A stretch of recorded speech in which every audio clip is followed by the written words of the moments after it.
अक्सर हम में से कई लोगों को शिकायत रहती है कि वॉशिंग मशीन में हमारे कपड़े साफ नहीं धुलते। अगर आपके साथ भी ऐसा होता है तो ये वीडियो आप ही के लिए है।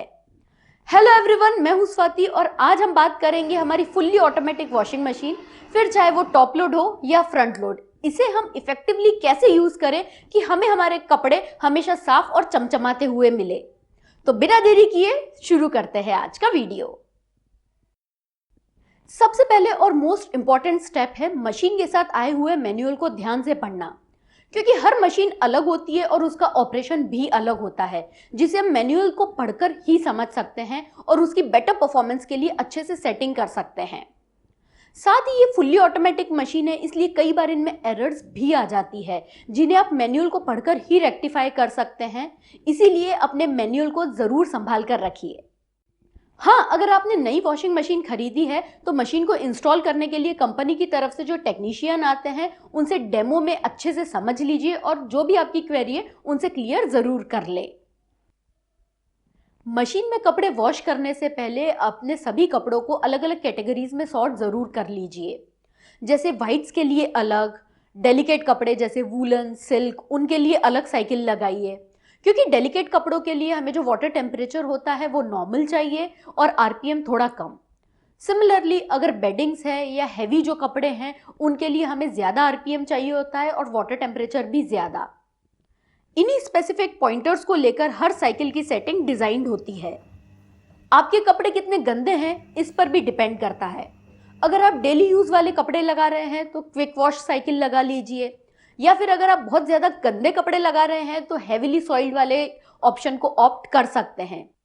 मेन्यू में दिए हुए कई सारे ऑप्शंस में से सही ऑप्शन ऑप्ट करने से आप अपना वाटर, इलेक्ट्रिसिटी, टाइम और डिटर्जेंट सब कुछ सेव कर सकते हैं। ऐसा करने से आपके कपड़े साफ भी धुलेंगे और कलर ब्लीडिंग का खतरा भी कम रहेगा। थर्ड पॉइंट जो हम अक्सर इग्नोर कर देते हैं वो है लोडिंग द मशीन। प्लीज अपनी मशीन को ओवरलोड ना करें। मशीन की कैपेसिटी यानी मशीन खरीदते समय जब हम उसे चेक करते हैं 7 kg की है, 8 kg की है, वही डिसाइड करता है कि हमें उस मशीन में कितने कपड़े डालना चाहिए। यूजुअली जो फ्रंट लोड वॉशिंग मशीन होती है उसमें आप डोर के 3/4 का जो लेवल होता है उससे कम ही आपके कपड़े होने चाहिए, उससे ज्यादा नहीं। कैपेसिटी से ज्यादा कपड़े मशीन में डालने पर मींस उसे ओवरलोड करने पर आप अपनी मशीन को फोर्स कर रहे हैं हार्डवर्क करने के लिए, और एज अ रिजल्ट वो ज्यादा वाटर और इलेक्ट्रिसिटी कंज्यूम करेगी और साथ ही साथ उसकी जो परफॉर्मेंस है वो भी डिग्रेड होती जाएगी और आपके जो कपड़े हैं वो भी साफ नहीं धुलेंगे। नेक्स्ट स्टेप है सही डिटर्जेंट को चूज करना। सेमी ऑटोमेटिक वॉशिंग मशीन या फिर जब हम कपड़े हाथ से धोते हैं उसके लिए जो हम डिटर्जेंट यूज करते हैं उसे हमें फुल्ली ऑटोमेटिक वॉशिंग मशीन के लिए यूज नहीं करना चाहिए। फुल्ली ऑटोमेटिक वॉशिंग मशीन चाहे टॉप लोड हो या फ्रंट लोड, उसके लिए जो स्पेसिफिक डिटर्जेंट है हमें उन्हीं का यूज करना चाहिए। अगर आप ध्यान से देखेंगे तो दोनों ही डिटर्जेंट पाउडर में काफी डिफरेंस होता है। जो फुल्ली ऑटोमेटिक वॉशिंग मशीन्स होते हैं उसके डिटर्जेंट पाउडर के ग्रेन्यूल्स बहुत ही स्मूथ होते हैं, और ऑब्वियसली जिनके ग्रेन्यूल्स बहुत ही फाइन है, बारीक है, वो ज्यादा जल्दी पानी में डिसॉल्व होंगे। इन माय ओपिनियन हमें लिक्विड डिटर्जेंट्स यूज करने चाहिए, क्योंकि ये लिक्विड होते हैं इसलिए पानी में जल्दी डिसॉल्व हो जाते हैं और कपड़े धुलने के बाद हमारे कपड़ों पर जो डिटर्जेंट का रेसिड्यू रहता है वो भी नहीं आता और जो हमारे कपड़े हैं वो जल्दी फेड भी नहीं होते। सिमिलरली डेलिकेट कपड़ों के लिए जो स्पेसिफिक लिक्विड डिटर्जेंट्स आते हैं जैसे जेंटल या इजी, उन्हीं का यूज करें। ये हमारे कपड़ों की साथ में ड्यूरेबिलिटी भी बढ़ाते हैं और उन्हें खराब होने से भी बचाते हैं। इन्हीं सब के साथ हम जो भी डिटर्जेंट यूज कर रहे हैं उसके पैकेट पर लिखा रहता है कि हमें किस लोड के लिए या कितने कपड़ों के लिए कितना डिटर्जेंट यूज करना है। कम डिटर्जेंट डालने से हमारे कपड़े साफ नहीं धुलेंगे और ज्यादा डिटर्जेंट डालने से कपड़ों पर उसका रेसिड्यू आ जाएगा। इसीलिए प्रॉपर जितना अमाउंट बोला गया है उतना ही डिटर्जेंट डालिए। अगर आपको अभी तक ये वीडियो पसंद आ रहा है तो इसी तरह मैंने किचन के लगभग सभी अप्लायंसेस पर कई सारे वीडियो बनाए हैं, आप उन्हें भी चेकआउट कर सकते हैं। और वीडियो पसंद आता है तो आप इसे लाइक तो कर देते हैं पर चैनल को सब्सक्राइब नहीं करते, और साथ ही में घंटी जरूर बजाइए ताकि इसी तरह के आगे आने वाले वीडियोस के नोटिफिकेशन आपको मिल जाएं।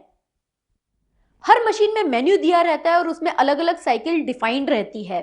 जैसे कि quick wash cycle, full load cycle, weddings के लिए अलग, बच्चों के कपड़ों के लिए अलग, मिक्स्ड सॉइल कपड़ों के लिए अलग और हेवीली सॉइल्ड कपड़ों के लिए अलग, वूलन्स के लिए अलग।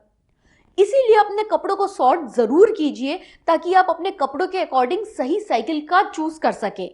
जैसे डेलिकेट कपड़ों के लिए जेंटल वॉश या ज्यादा गंदे कपड़ों के लिए हैवी ड्यूटी साइकिल भी चूज कर सकते हैं।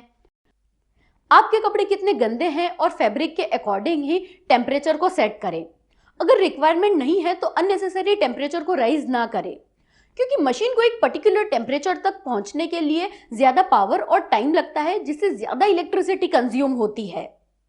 अगर डेलिकेट कपड़े हैं तो उनके लिए नॉर्मल या फिर कोल्ड वाटर, और अगर कपड़े बहुत ज्यादा गंदे हैं तो उनके लिए आप गर्म पानी का यूज कर सकते हैं। हर मशीन में कुछ एडिशनल फीचर्स होते हैं, जैसे प्री वॉश, प्री सोक, रिंस होल्ड करके रखना या डिले टाइमर। आपकी मशीन में जो भी ये एडिशनल फीचर्स हो उन्हें समझकर उनका यूज जरूर करें, क्योंकि कई बार ये हमारे लिए बहुत हेल्पफुल होते हैं। जैसे डिले टाइमर, उसका मैं लगभग हर रोज यूज करती हूँ, स्पेशली इन विंटर्स। रात को मशीन में लोड लगा दिया और डिले टाइमर का यूज करके उसे सेट कर दिया, let's say for 9 to 10 hours के लिए। सुबह 5 या 6 बजे मशीन अपने आप स्टार्ट हो जाती है और जब तक धूप निकलती है 7 या 8 बजे तक, तब तक मेरे कपड़े भी धुल जाते हैं। दिन भर पूरी अच्छी धूप में सूख जाते हैं और शाम से पहले कपड़े ड्राई भी हो जाते हैं पूरी तरह से। और डिले टाइमर का यूज करने से सुबह का जो मॉर्निंग रश होता है ना, उसमें भी एक काम मेरा बच जाता है, मशीन को लोड करने का। सिमिलरली बहुत ज्यादा गंदे कपड़े जिन्हें हम once in a while use करते हैं, जैसे बेडिंग्स के कवर या फिर कर्टन्स, उन्हें मैं प्री वॉश, प्री सोक करके रखती हूँ, जिससे वो बहुत अच्छे से धुल जाते हैं, डस्ट भी पूरी निकल जाती है और उनमें एक अलग ही शाइन आ जाती है। कई बार आपने ऑब्जर्व किया होगा, चाहे हम कितना भी अच्छा डिटर्जेंट यूज कर लें, प्रॉपर साइकिल भी लगा ले, फिर भी हमारे कपड़े साफ नहीं धुलते। इट मीन्स कि हमारी मशीन उतना अच्छे से परफॉर्म नहीं कर रही है जितना उसे करना चाहिए। क्यों? क्योंकि अक्सर हम मशीन की क्लीनिंग भूल जाते हैं। इसीलिए अपने मशीन का डिटर्जेंट डिस्पेंसर, ड्रम और डोर सीलिंग को रेगुलर क्लीन करते रहे। इस बार मैंने अपनी मशीन को काफी टाइम से क्लीन नहीं किया है, ताकि मैं आप लोगों को दिखा सकूं कि हमारी मशीन की भी क्लीनिंग कितनी जरूरी है। डिटर्जेंट डिस्पेंसर को इस तरह से निकालकर इसे इजीली क्लीन कर सकते हैं। इसके अंदर की क्लीनिंग भी बहुत जरूरी है, इसीलिए इसे इग्नोर ना करें। सिमिलरली डोर सीलिंग भी हम इग्नोर कर देते हैं, और देखिए इसमें कितनी डर्ट एक्यूमुलेट हो गई है। इसीलिए हर साइकिल के बाद एक क्लॉथ से डोर सीलिंग को जरूर वाइप करें। डेली क्लीन होता रहेगा तो गंदा भी नहीं होगा। ड्रम को क्लीन करने के लिए भी आप किसी भी तरह के लाइम स्केल रिमूवर पाउडर का यूज कर सकते हैं। इस पर दिए हुए इंस्ट्रक्शन के थ्रू इसे यूज करें। यह प्रोसेस हमारी मशीन की लाइफ को एक्सटेंड करने में हेल्प करती है। हर मशीन में नीचे की तरफ एक फिल्टर दिया होता है, जिसमें लिंट और बाल वगैरह सब कलेक्ट हो जाते हैं। इसे इस तरह से ओपन करके इजीली क्लीन किया जा सकता है। इसकी रेगुलर क्लीनिंग हमारी मशीन की परफॉर्मेंस को न सिर्फ बढ़ाएगी, बल्कि मशीन का ड्रेनेज फ्लो भी ठीक रहेगा। Last but not the least, machine में प्रॉपर वेंटिलेशन भी बहुत जरूरी है। वॉश साइकिल पूरी होने के बाद इसके डोर को थोड़ी देर के लिए खुला छोड़ें, ताकि अंदर का जो मॉइस्चर है वो पूरी तरह से इवेपोरेट हो जाए और मशीन पूरी तरह से ड्राई हो जाए। ऐसा करने से ना मशीन में मोल्ड और जो फंगस है वो भी ग्रो नहीं होगी और हमारी मशीन और भी बेटर परफॉर्म करेगी। तो फ्रेंड्स, ये थे कुछ टिप्स जिन्हें फॉलो करके आप अपनी फुल्ली ऑटोमेटिक वॉशिंग मशीन को इफेक्टिवली यूज कर सकते हैं और साफ और फ्रेश स्मेलिंग कपड़ों को एंजॉय कर सकते हैं। वीडियो से जुड़े सवाल और सुझावों का मुझे कमेंट सेक्शन में इंतजार रहेगा। मैं स्वाति मिलती हूँ आपसे अगले वीडियो में, तब तक के लिए बाय बाय।